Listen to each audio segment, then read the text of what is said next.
The United States is teeming with civilian handguns, and by all means, a lot of them sell. But for most parts, there are certain units that just outperform the rest in terms of getting off shelves fast and making tons of green. What's up, everyone? This is your host, Ted from Line 45, and today, I'm going to reveal to you the best-selling handguns here in America as of March 2025. And yes, I've removed the Glock 19, 17, and 43X because they're obviously doing well. Before anything else, let me do this quick plug. Hit the like and subscribe buttons, all the buttons that you can see below. Don't forget to leave a comment too. I know it feels like a hassle, but those things help my channel a lot. Now, let's get back to the good stuff. Ruger LCP Max. The reason the Ruger LCP Max became one of the best-selling pistols in the US is pretty simple. It's exactly what a lot of folks were looking for in a carry gun. Ruger took the same pocket-sized footprint that made the original LCP so popular and finally gave it what it was missing. 10+1 capacity, real sights, and a trigger that doesn't feel like an afterthought. It's still stupid light and still easy to carry anywhere. But now it actually shoots like a proper defensive pistol. One of the obvious aspects about the LCP Max is that it's ridiculously small. It's 5.17 inches long, 4.12 inches tall, and just over 0.8 inches wide. And at 10.6 ounces unloaded, it weighs less than most smartphones. You toss it in a pocket holster, waistband, ankle rig, hell, even a jacket pocket, and it just disappears. That's what makes it so attractive for daily carry, especially in summer when everything prints through a t-shirt. It's about as low profile as it gets. But what really made me raise an eyebrow was the capacity. 10+1 rounds in a flush-fit mag, and Ruger even makes a 12-rounder if you want a little more to grab onto. That's serious firepower for something this size. They pulled it off with a double-stack mag, but the grip still feels slim. It doesn't feel like you're holding a brick like some of the other high-capacity compacts out there. It's still very much a pocket gun. Just one that holds more than double what the old-school LCP gave you. Now it's a hammer-fired gun, not striker-fired, and it runs Ruger's secure action trigger system. There's a little safety blade in the trigger, and it breaks right around 6.9 pounds, or at least mine does. For a gun this small, that trigger is honestly solid. It's smooth, has a decent wall, and the reset is short enough to run follow-up shots without needing to slap the trigger hard. No manual safety, which I prefer, but you do get a firing pin block and internal drop safety, so it's safe to carry loaded in a decent holster. The slide's made of alloy steel, finished with black oxide, and it's got front and rear serrations that are deeper than you'd expect on something this small. Even with limited slide real estate, I can get a good grip for press checks or admin loads. And yeah, it locks back on empty, which was one of the biggest gripes people had with the original LCP. This is a legit upgrade. Meanwhile, the frame is Ruger glass-filled nylon, and the grip texture hits that sweet spot. It gives you enough bite to hold onto during recoil, but it's not so aggressive that it chews through your skin or shirt. It's a smart layout. You get flat sides, rounded back strap, and minimal snag points. Moreover, you'll also enjoy its small slide stop that's functional and a mag release that's reversible, which is a nice touch for lefties. You don't have to go haywire about its sights. No more milled-in rear trench like the old LCPs. The Max gives you a tritium front night sight with a white outline, and the rear is a drift-adjustable U-notch. For a pocket pistol, that's basically top tier. You can actually aim the damn thing day or night. And since they're dovetailed, you can swap them out if you want something different. But so far, I haven't felt the need. And pricing is another reason this thing is flying off shelves. MSRP is around $479, but you'll usually find it closer to $400 on the street. That's a killer deal, especially if you're buying your first gun or looking for something discreet to rotate into your carry lineup. Springfield Armory, Hellcat Pro OSP. When Springfield Armory dropped the Hellcat Pro OSP, it wasn't just a new version of their best-selling Hellcat. It was a direct answer to what a lot of us had been asking for. They basically took the micro-compact that basically redefined capacity in a tiny frame and stretched it into a slim, red-dot-ready pistol with full-size performance. In terms of size, this thing just fits. You've got a 3.7-inch hammer-forged barrel, an overall length of 6.6 inches, And the grip comes in at about 4.8 inches tall with the mag in. It's just 1 inch wide, and the whole thing weighs around 21 ounces unloaded. So for me, it carries like a compact but shoots like a duty pistol, kind of that Goldilocks setup. It disappears at appendix carry but still gives you a good full grip, which makes a huge difference when you're running drills or shooting hotter ammo. But let me get to the real reason this thing sells like crazy, which is its capacity. From the jump, you're getting a 15-round flush mag, and Springfield even tosses in an extended 17-rounder. And that's all in a gun that's barely wider than an inch. It gives you legit full-size firepower in a package that's slim and comfortable to carry. You're not sacrificing rounds just to keep the gun small anymore, and that alone is worth the upgrade for a lot of folks. Its slide is solid, as it's machined steel with a melanite finish, and front and rear serrations that are actually useful, and that OSP cut is where things really shine. It's ready for micro red dots using Springfield's micro footprint, which fits optics like the Hex Wasp, Holosun 507K, and others in the RMSC class. Some optics might need a thin plate to get the right fit, but you're not having to send the slide off to get milled, and that's a win. I threw a 407K on mine, and it's been rock solid. Sights are solid, too. I am talking about a tritium front paired with a U-notch rear. They line up fast, and even without a red dot, I'd run them confidently. They're not plastic, they're not junk, and they actually work in low light. And then there's the accessory rail. It's a real Picatinny rail, not some weird proprietary cut. I've got a TLR7 sub mounted on mine, and it fits like a glove. Being able to run a light on a slim carry gun like this is a huge plus for me, especially for home defense or when I'm out past dark. Now, one thing I really noticed when I took it to the range, the recoil is super manageable. That longer slide and the extra barrel length make it shoot flatter than the original Hellcat for sure. It tracks smoother, doesn't flip as much, and the dual captive recoil spring system really soaks up that snap you normally get with small 9s. Even with plus P loads, it stayed controllable. That's where it really shines, as it gives you a duty-level performance in something that rides comfortably on your hip all day. As for price, Springfield kept it smart. The Hellcat Pro OSP runs around $649 MSRP, but I've seen them closer to $600 street price. And for what you're getting, namely 15+1 or 17+1 capacity, optics, ready slide, tritium front sight, good trigger, light rail, it's seriously a killer deal. You don't have to dump another few $100 into upgrades to make it carry ready. It's ready to rock out of the box. I think that's exactly why it's been one of the best sellers since it dropped. It's not just another Micro 9. It's a refined carry gun with features that actually matter. Capacity, reliability, shootability, modern compatibility, you name it. Smith & Wesson M and P Shield Plus. When Smith & Wesson dropped the original M and P Shield years ago, I still remember that it quickly became a go-to for folks looking for a no-nonsense, ultra-reliable concealed carry gun. It was slim, lightweight, dead simple to use, and backed by a brand that's been building duty-ready sidearms for over a century. But as the market shifted toward higher-capacity micro-compacts, the old Shield started to show its age. That's where the Shield Plus steps in. It's not just a minor tweak, as it's Smith & Wesson's answer to guns like the P365 and Hellcat, built on the same proven Shield frame but reworked from the inside out with a better trigger, more capacity, and modern carry features that shooters have been asking for. Let's talk about size first. The Shield Plus is still slim, and still easy to tuck in at the appendix or strong side. It's only about 6.1 inches long, 4.6 inches tall, and 1.1 inches wide, and it weighs a hair over 20 ounces unloaded. That's perfect carry weight. It doesn't pull your belt down and doesn't print unless you're wearing something skin tight. It disappears when I carry its appendix, and I've run it on hot days and long hikes. Actually, you might forget it's there. Now the capacity. This was the upgrade.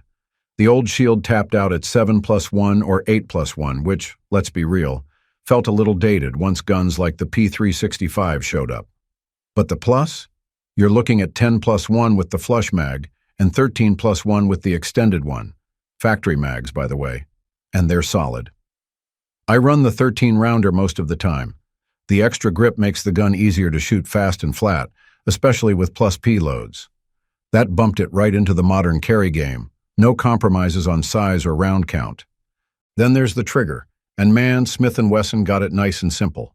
The original hinged trigger on the old Shield worked, don't get me wrong, but it felt spongy. The Plus comes with a flat-face trigger that breaks clean and resets short, so you can feel it and hear it, which makes it easier to shoot fast and stay on target. It's consistent, predictable, and doesn't feel like a toy. Honestly, I wouldn't even bother swapping it out, as it's good to go out of the box. As far as the build, Smith didn't cut corners. The slide and barrel are stainless steel, both with their Armornite finish, which holds up great against sweat and humidity. The polymer grip is textured just right. It's aggressive enough to hold on to under recoil, but not so rough it chews your side up after a long day carrying. Way better than the old slick Shield grip, that's for sure. Now, if you're into running a red dot, Smith got you covered there too. The Performance Center models come optics ready, cut for RMSC footprint optics.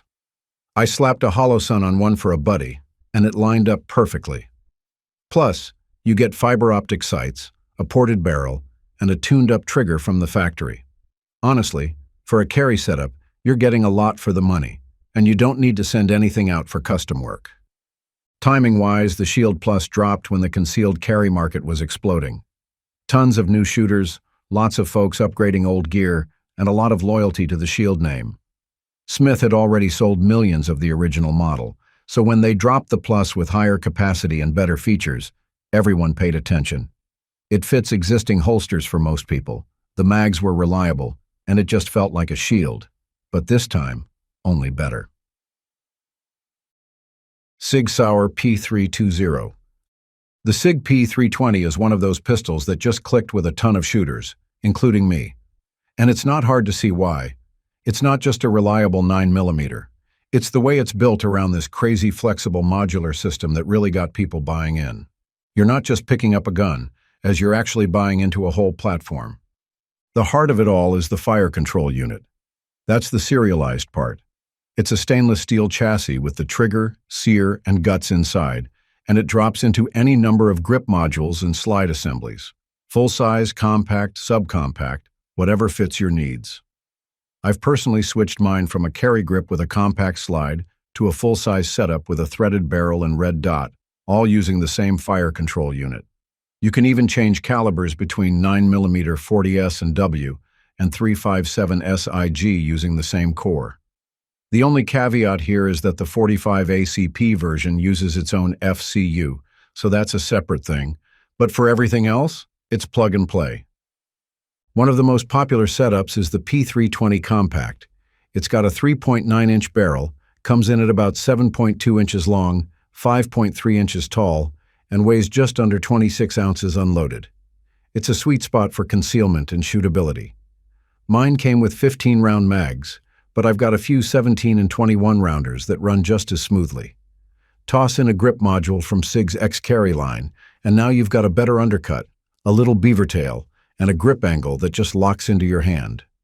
Trigger on the P320 is where things started out decent and got better over time. The original curved trigger is solid. It has a clean break and short reset. It is nothing fancy, but definitely better than most stock striker-fired setups.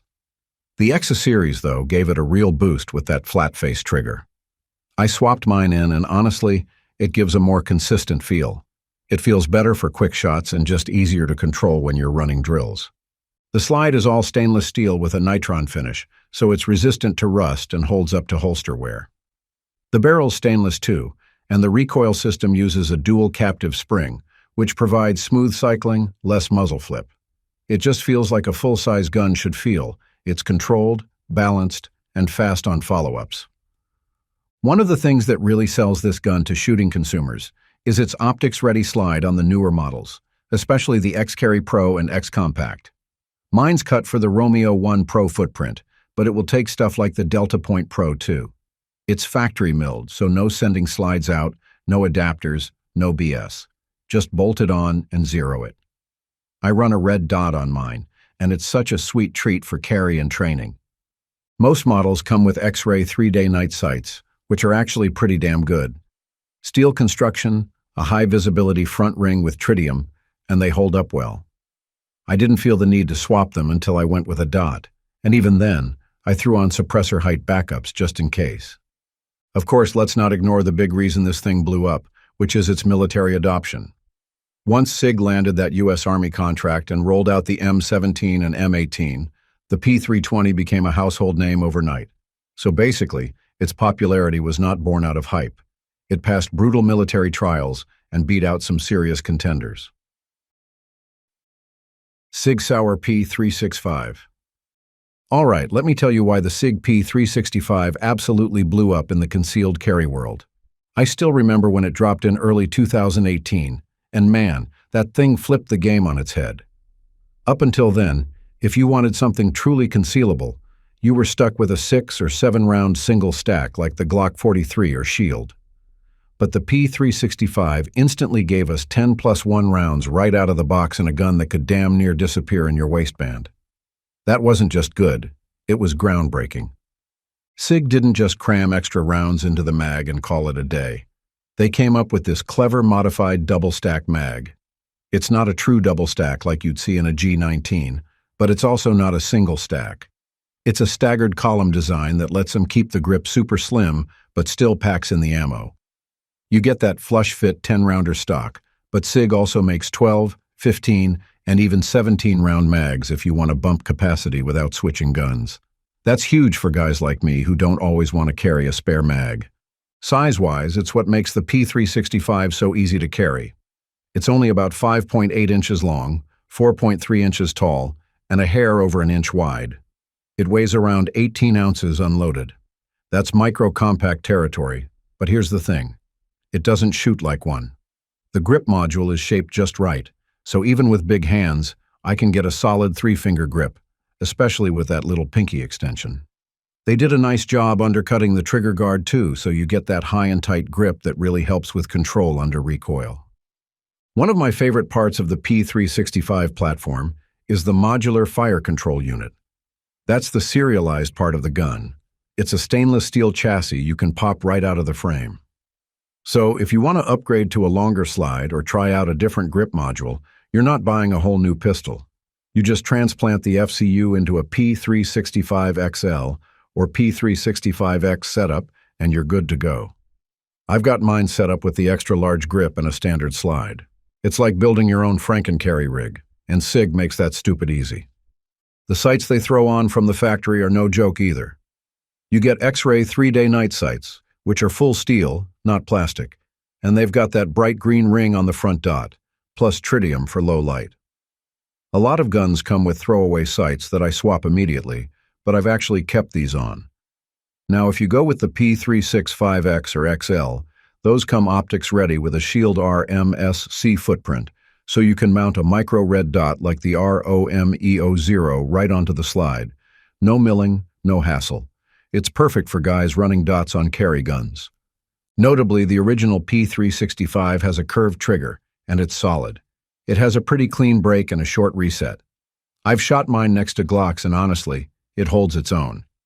Now, the flat-face trigger that comes standard on the XL and X models, and that's even better, at least for me. It just feels more natural on the press and gives you better leverage.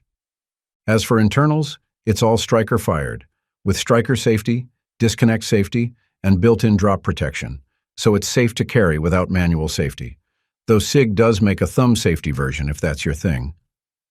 The slide and barrel are both stainless steel, and the nitron coating on the slide holds up well against sweat and holster wear. The polymer grip module is tough, well-textured, and fits comfortably in a bunch of different carry positions. And the dual captive recoil spring smooths out the snap, so it doesn't feel snappy like a lot of other micro-compacts I've tried. But what really made this pistol blow up was timing. The market was starving for a true high-capacity carry gun that didn't feel like a brick in your pants. Folks from SIG came in with something compact, high-quality, optic-ready, and dead-on reliable, and people jumped on it. Hell, even departments and off-duty cops started running these.